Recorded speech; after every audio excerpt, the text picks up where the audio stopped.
We've got the files today on a Hollywood figure who didn't just break the mold, she pulverized it and then smoked a cigarette over the rubble. That's a pretty good way to put it. We are talking about Ruth Elizabeth Davis, better known globally and, eternally as Bette Davis. And if you're looking for sort of a shortcut to understanding this incredibly complex, often ferocious icon, I think the key thing to know about Davis is the paradox. The paradox, right. She didn't achieve immortality by being sweet or easy or sympathetic. Actually, it was the exact opposite. She actively avoided those roles. She sought out the tough ones. She deliberately sought out the harsh, the sardonic, the complex, and, the downright vicious characters. And that's really the core tension we're diving into today. You sent in sources that cover her entire career, and the main question you wanted to explore is how that ferocious independence and that combative nature. That refusal to be romanticized. Exactly. How that translated into one of the most celebrated and long-lasting careers in all of cinematic history. Well, and the success, it really speaks for itself. Her filmography is just sprawling. It ranges across crime melodramas, historical epics, period pieces. But her greatest triumphs, the roles that really earned her that iconic status, they were those intense women's pictures and romantic dramas where she just absolutely refused to play the victim. Okay, so let's start with the hard numbers, because when you lay them out, they are genuinely astounding. They really are. She won the Academy Award for Best Actress not once, but twice. First for a film called Dangerous, and then for her just masterful performance in Jezebel. And maybe more importantly, she set this incredible professional benchmark. She was the first person ever to accrue 10 Academy Award nominations for acting. 10? That's a record that stood for decades. For decades, yeah. And that's not even counting a highly controversial write-in nomination very early in her career. I mean, that's a testament not just to raw talent, but to strategic career management across multiple decades in a brutal, brutal industry. And the industry itself, despite all the fighting she did against it, it eventually had to bow down. It had no choice. They recognized that longevity and that raw power. They made her the first woman ever to receive a Lifetime Achievement Award from the American Film Institute. That was in 1977. And, in terms of sheer cultural magnitude, the AFI later ranked her second only to Katharine Hepburn on their list of the greatest female stars of classic Hollywood cinema. Second only to Hepburn. You cannot discuss the golden age of Hollywood without placing Bette Davis in an absolute top tier. But as you alluded to, that recognition came with a reputation that, it precedes her even today. We're exploring the person who was known as a ruthless perfectionist. And highly combative. Right, highly combative. And that meant confrontations with everyone, studio heads, directors, and especially her co-stars. Oh, yeah. Her public persona, that forthright, often cutting manner, the crisp, clipped vocal delivery, and of course the omnipresent cigarette. It was essentially the uniform of an artist who absolutely refused to compromise. And I think that's the essential question we're going to explore today. What was the actual cost of being Bette Davis? She built this legendary career on being tough and uncompromising, and that toughness, well, was her greatest professional asset. It became her deepest personal liability. Exactly. Okay, let's unpack this journey, because the start of her career was anything but easy or charmed. Not at all. She was born Ruth Elizabeth Davis in Lowell, Massachusetts in 1908. And she made a very early, very intentional move that I think defined her professional identity. You're talking about her name. Yeah, changing the spelling of her first name to Beck with an E. She took inspiration from Balzac's really strong-willed character, Bette Fisher, in La Cousine Bette. And the irony is that this ambitious, literary-minded young woman was just immediately hit with rejection. Right out of the gate. Right out of the gate. She tried to enroll in Eva Le Gallienne's prominent acting school, and the theater legend, she famously turned her away. On what grounds? Claiming Bette had an insincere and frivolous attitude. It must have been a crushing blow to hear that you're just not serious enough for the craft you wanted to define your entire life. But she didn't quit, though. Her first paid acting role was actually incredibly humble. It really was. A 1-week stint as a chorus girl in the play Broadway. This was in George Cukor's stock company. It just shows she was willing to start at the absolute bottom, doing the work, despite those early dismissals. And that grit was immediately necessary because her entry into Hollywood in 1930 was, it was less a glamorous debut and more a series of profound humiliations. She moved out west, right, inspired by stars like Mary Pickford. Yeah, this wholesome, picture-perfect image. But upon arrival at Universal Studios, she and her mother, they weren't even met at the train station. Why not? Because the studio employee who was sent to wait for the star, he couldn't spot her. He later explained he saw no one who looked like an actress. Wow. I mean, that phrase "didn't look like an actress." That became the defining insult she fought against her whole life. It really did. And it gets so much worse. This leads directly to the infamous screen test incident, which is just shocking in its objectification. So what happened? She not only failed her first test, but the studio then used her simply as a test subject. A test subject for what? For 15 other male actors who needed someone to, and this is her quote, lie on top of me and give me a passionate kiss, just so they could practice their technique. 15 guys. That is just brutal. The sheer brutality of that welcome to the industry, the lack of respect, the casual way she was used as a prop, it's astounding. Davis later recounted the sheer misery and awkwardness of it all, feeling like she would die of embarrassment. So the system was basically telling her from day one that she was physically undesirable and professionally useless. Exactly. And the hits kept coming, even from the top brass. Yeah. She overheard the chief of production, Carl Laemmle Jr., make this devastating comment about her having about as much sex appeal as Slim Summerville. And for context, who was Slim Summerville? He was a homely, cross-eyed male comedian who co-starred in her first film, Bad Sister.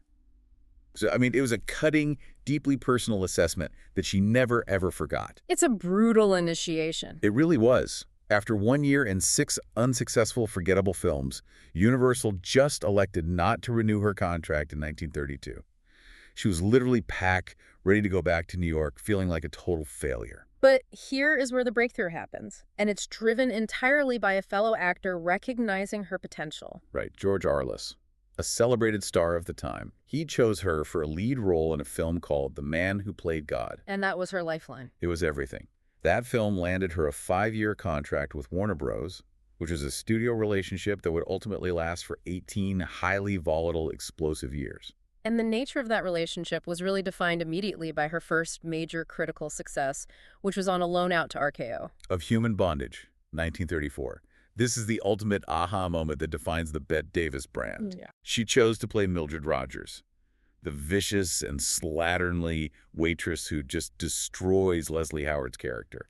And the reason this was so significant Was that nobody else wanted the role. almost every other major actress in Hollywood refused it. And why the refusal? Because it was so fundamentally unglamorous. Exactly. That's it. Required a leading lady to be cruel, unlikable, and ultimately to look ravaged by poverty and illness. And she saw that as a challenge. The ultimate artistic challenge. It was a declaration of war against the vanity that was required of Hollywood starlets at the time.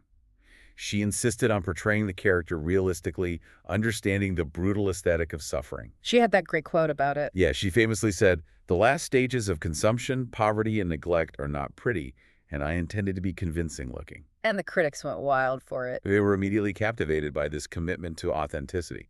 They called it probably the best performance ever recorded on the screen by a U.S. actress. This stellar work, however, led to one of the biggest political crises in the history of the Academy Awards. A huge one. She was, contentiously, not nominated for Best Actress that year. And a huge public uproar ensued, driven by critics and fans who just could not believe her tour de force was ignored. The public backlash was so intense that the Academy president had to intervene publicly. He announced this temporary and ultimately game-changing rule. The write-in ballot. The write-in ballot. It allowed voters to write on the ballot his or her personal choice. This was completely unprecedented. And although Davis didn't win that year, the turmoil she caused directly led to a permanent overhaul of the voting procedures the following year. So they changed the whole system because of her. They moved the voting power from a small, often politically motivated committee to a full branch vote tabulated independently by Price Waterhouse, all because of the snub forma of Human Bondage. Think about that impact. A single actress's controversial snub forced a major institution to fundamentally democratize its entire process in less than a year. That's how profound her influence was, even when she was, technically losing. She did end up winning her first Oscar the following year for Dangerous, Yeah. a film from 1935. It was a win she later admitted she considered a kind of consolation prize. For the bondage snub. Exactly. And just to throw in a piece of fun trivia, she is the one who claimed she gave the statue its familiar nickname, Oscar, After her husband. after her first husband's middle name, Harmon Oscar Nelson. And speaking of that first marriage, it provides the first really tangible evidence that her rapidly accelerating professional success was already putting a huge strain on her private life. Oh, yeah. The financial disparity was enormous, and the press scrutinized it constantly. She was earning $1,000 a week, while Nelson was earning $100. And this brings us to a crucial piece of historical context, which is the application of community property law at the time. Right. It's a key point. Even though Davis was the clear breadwinner, earning 10 times his salary, the prevailing law often dictated that the husband maintained legal control over the couple's joint finances. So he controlled her money. He wielded that power to prevent her from buying a house until he felt he could afford it.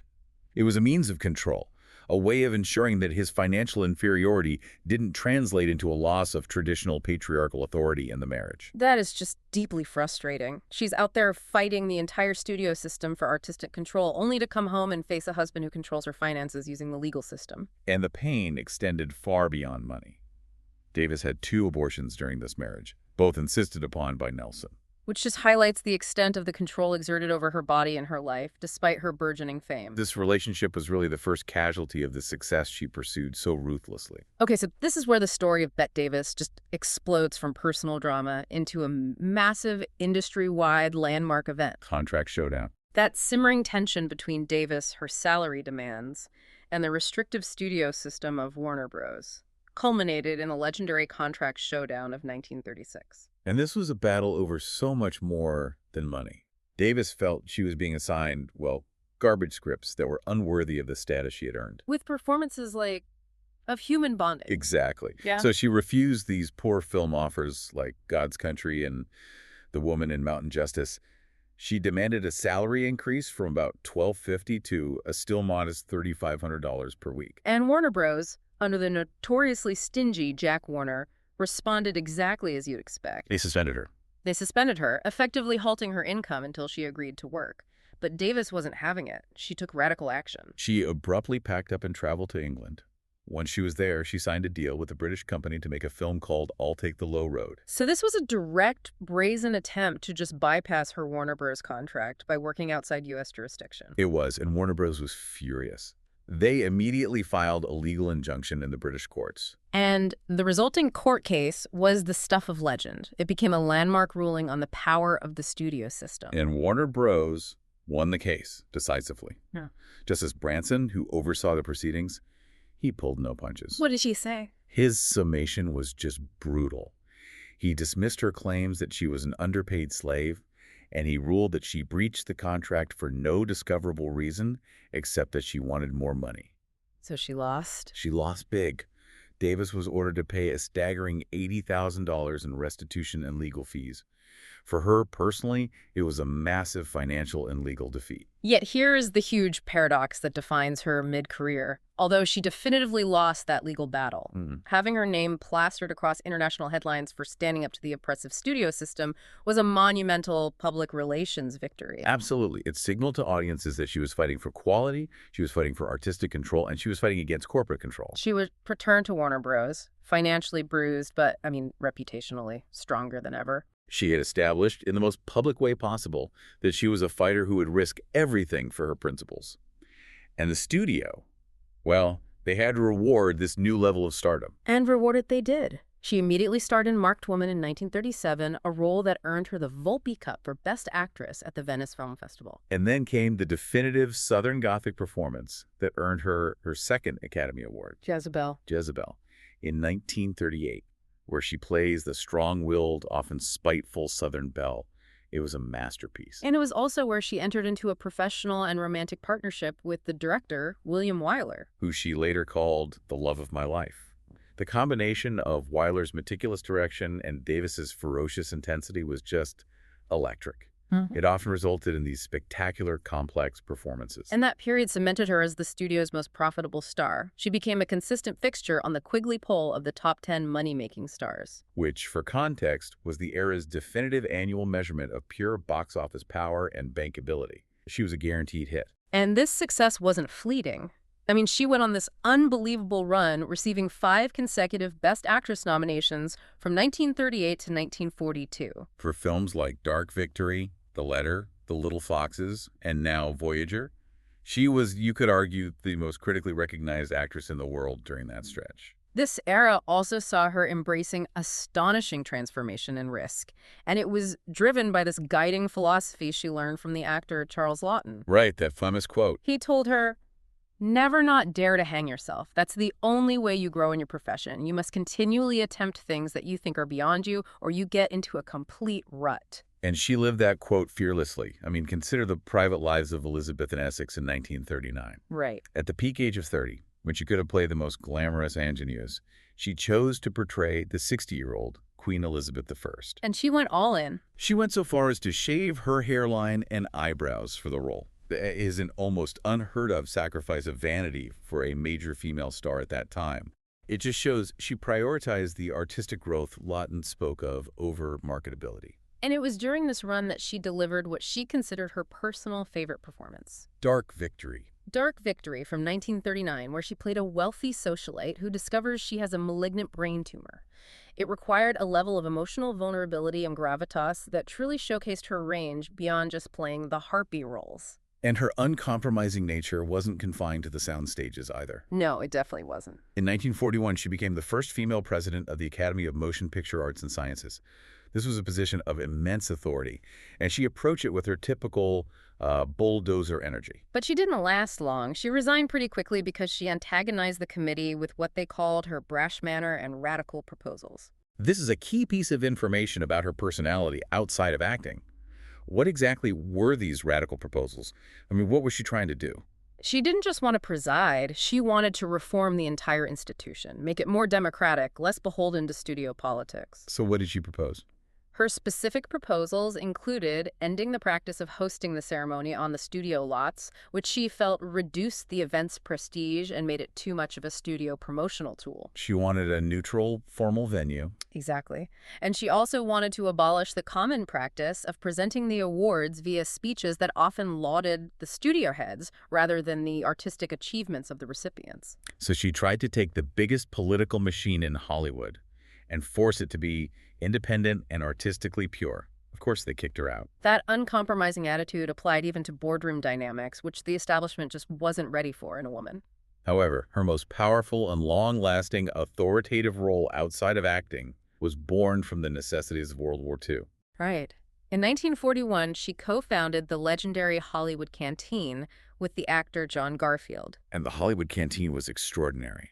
It provided a place for millions of traveling servicemen to eat, dance, and be entertained entirely for free. And all the food and entertainment was provided by celebrity volunteers. Davis essentially ran the organization, serving as its canteen president throughout the war. And this was not a passive role. She worked tirelessly, scrubbing floors, serving food, dancing with thousands of soldiers, and managing the relentless flow of celebrity volunteers. Her dedication was immense, and it wasn't forgotten.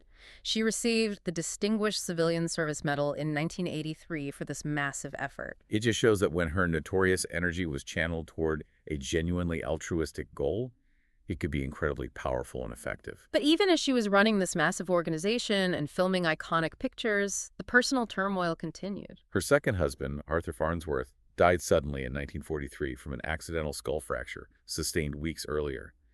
Davis was just devastated, and her grief spilled over onto the set. During the filming of Mr. Skeffington in 1944, her behavior became notoriously erratic.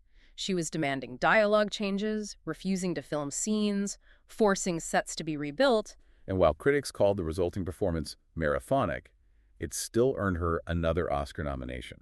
Davis herself explained this manic work ethic as a coping mechanism. She noted, "When I was most unhappy, I lashed out rather than whine." It was how her intense personality processed trauma. And we can't forget one of her most iconic roles from this period. Now, Voyager from 1942. It was a defining women's picture, famous, of course, for that highly stylized two-cigarette scene with Paul Henreid. Oh, that scene became cinematic shorthand for elegant romance and defined her enduring appeal to female audiences. Okay, so moving into the post-war era, we witness a familiar struggle in Hollywood. The decline of the powerful studio star system and the subsequent identity crisis for the stars who defined it. Davis definitely hit a significant dip in the late 1940s. And she recognized the shift. She tried to take greater control by forming her own production company, BD Productions, for the film A Stolen Life in 1946. And that film, Although it was a massive box office hit, critics absolutely savaged it. They called it overly melodramatic. And soon after, the audience's shifting tastes caught up with her. Her film Deception, also in 1946, became the first of her films to actually lose money for Warner Bros. Which was a clear sign that her formula was becoming stale. The notorious tension with co-stars ratcheted up during this period, too. It was often fueled by old rivalries. Her decades-long feud with Miriam Hopkins resurfaced during the filming of Old Acquaintance in '43. That feud was just notorious. In one scene where Davis's character was supposed to shake Hopkins' character, Davis later confessed that she held back nothing. So she really shook her. She essentially delivered a genuinely violent shake, fueled by years of professional and personal animosity. The set was a pressure cooker. And even though she was still commanding these incredible salaries, in 1949, she negotiated a 4-film contract paying over $10,000 per week. Which made her the highest paid woman in the U.S. at the time. Right. But the artistic fulfillment just wasn't there. She clashed constantly with Jack Warner because he refused to give her script approval. And that refusal led directly to her professional low point, her last Warner Bros. Film, Beyond the Forest, in 1949. And the reviews were nothing short of scathing. Hedda Hopper, the powerful columnist, called it an unfortunate finale to her brilliant career. It was so bad, so critically derided, that Davis actually asked to be released from her contract early, and Warner Bros.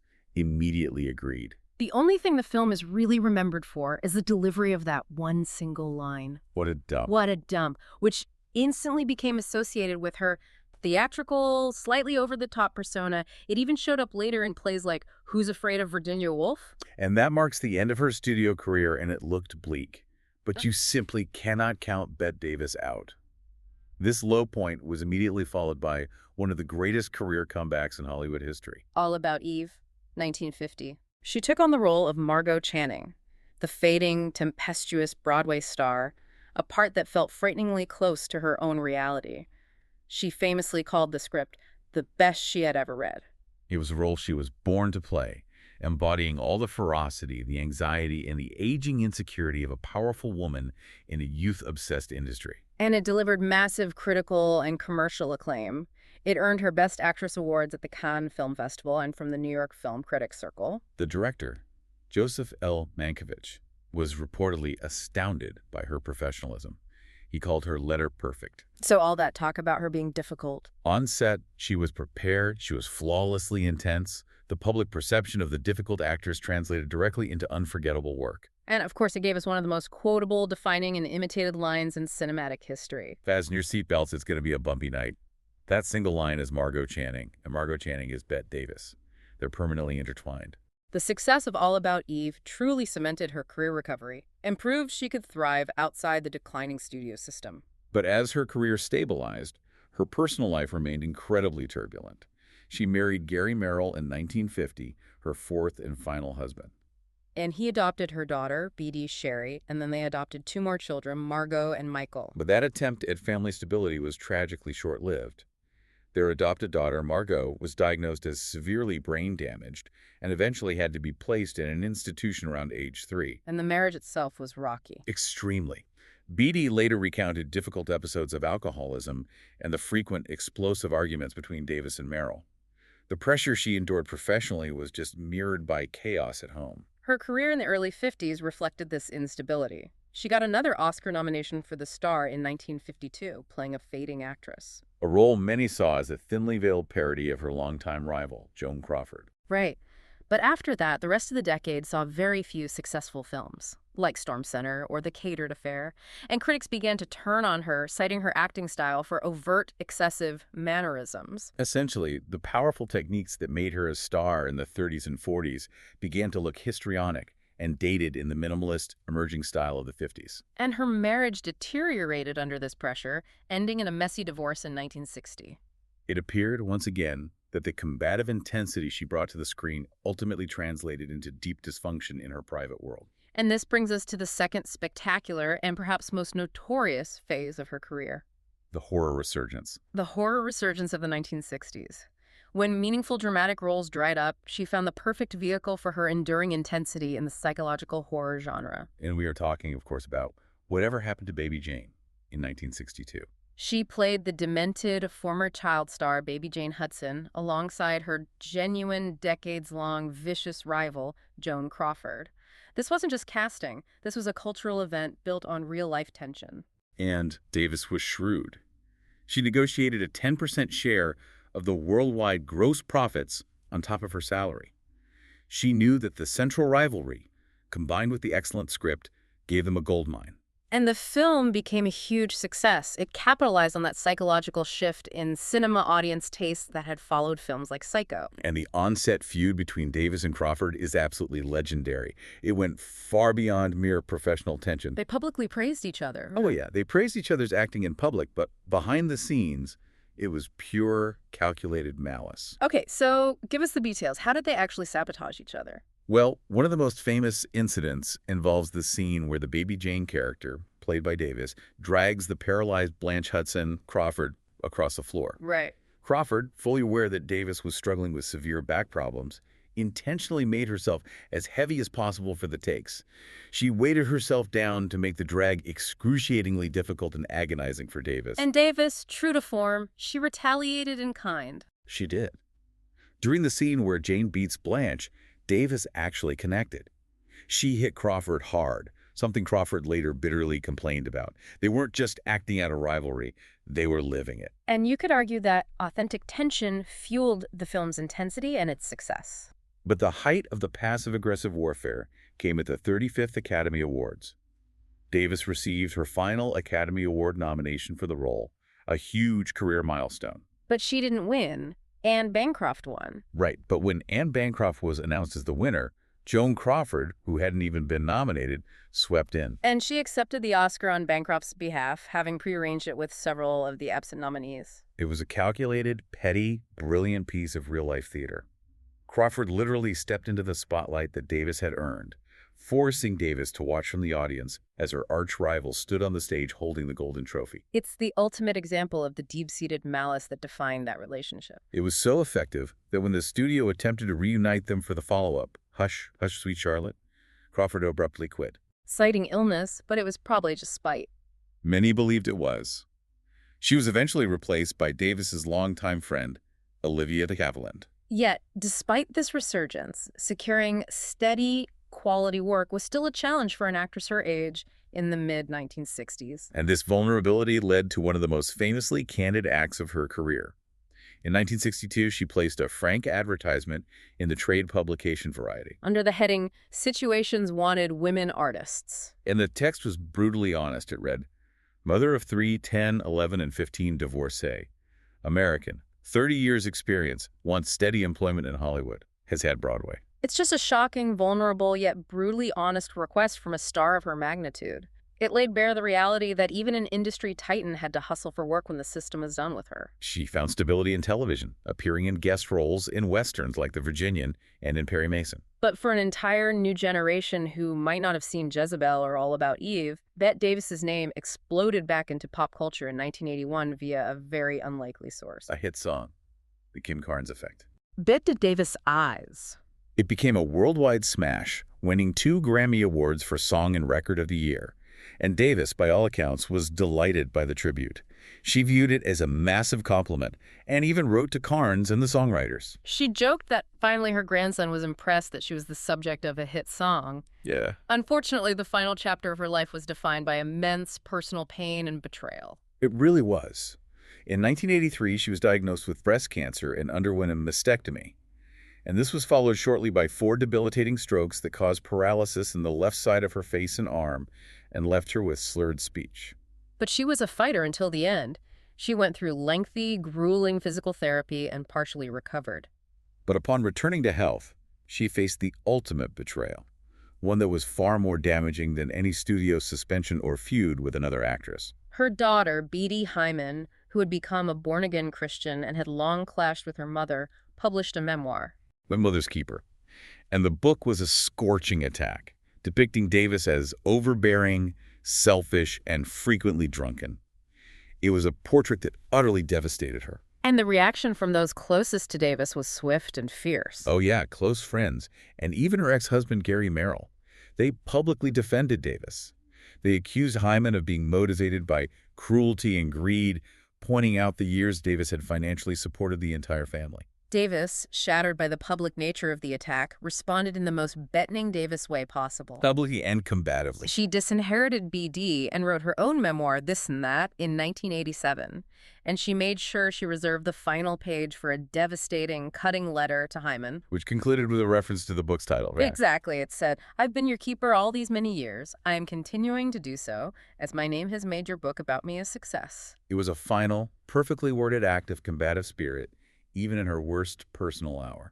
And despite her failing health, she continued working. She gave a critically acclaimed performance in The Whales of August in '87 as a blind sister. And reportedly, she memorized all her lines despite her poor vision and ongoing health struggles. Her final role was in a film called Wicked Stepmother in 1989, which she actually walked off of due to disagreements with the director over the script. She was honored extensively right before her death, receiving the French Legion of Honor and a Lifetime Achievement Award from the San Sebastian International Film Festival. She died of metastasized breast cancer on October 6, 1989, in France, at the age of 81. And her final resting place carries the perfect, concise summation of her philosophy and her career. An epitaph suggested by director Joseph L. Mankiewicz after All About Eve.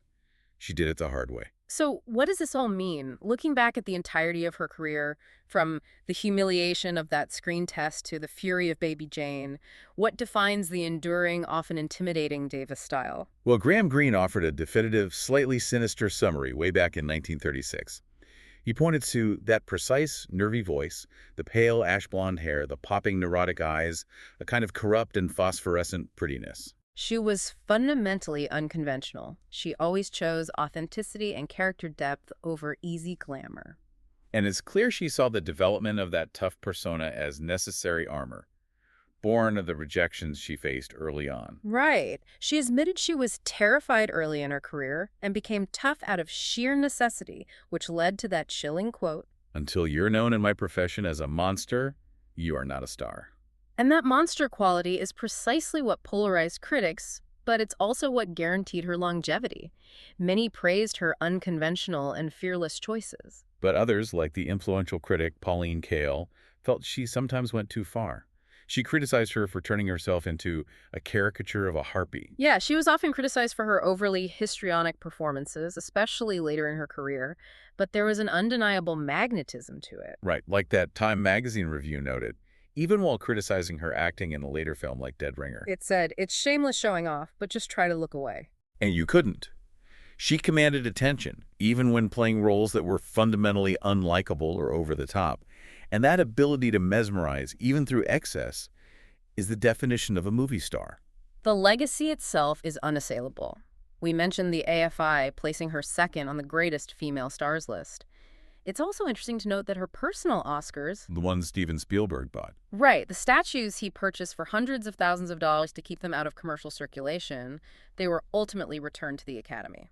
This act preserves her history with the organization she once tried to reform with her brash proposals. And her longevity in pop culture is fascinating. Her feud with Joan Crawford is still being dissected and analyzed today, most famously in that 2017 series, Feud. Bette and Joan. It just shows that the dramatic tension she created off-screen continues to enthrall us long after the films themselves become classics. Ultimately, her career is a testament to the power of artistic will.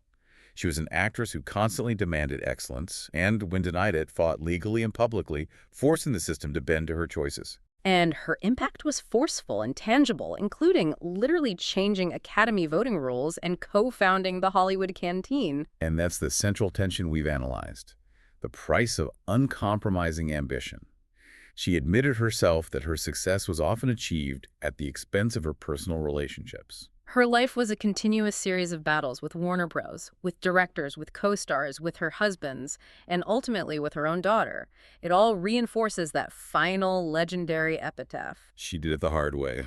Which brings us to our final provocative thought for you, the learner. Bette Davis, in her own words, suggested that achieving stardom required one to become a monster in the eyes of the establishment.